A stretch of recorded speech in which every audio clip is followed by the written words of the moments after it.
welcome back to another video on GCSE Physics by SmartPath Tutoring. This one is on the conservation of energy and power. You need to know the conservation of energy principle.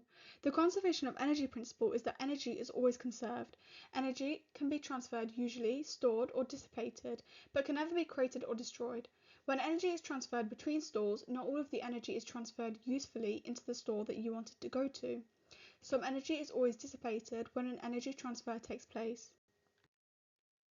Dissipated energy is sometimes called wasted energy because the energy is being stored in a way that is not useful. Usually, energy has been transferred into thermal energy stores.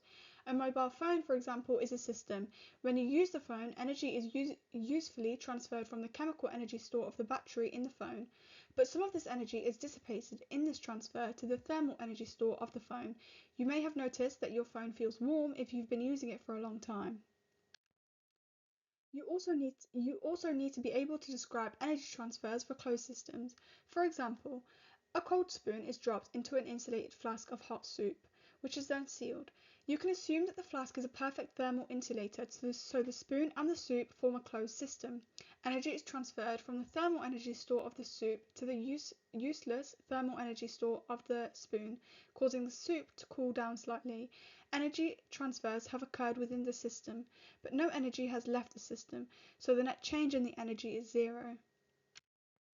Power is the rate of doing work. For example, how much per second. Power is the rate of energy transfer, or the rate of doing work. Power is measured in watts. 1 watt is 1 joule of energy transferred per second. You can calculate power using these equations. Power equals energy transferred over time, or power equals work done over time. Power is the rate of doing work. For example, how much per second. A powerful machine is not necessarily one which can exert a strong force, although it usually ends up that way. A powerful machine is one which transfers a lot of energy in a short space of time. Take two cars that are identical in every way apart from the power of the engines. Both cars race the same distance along a straight race track to the finish line.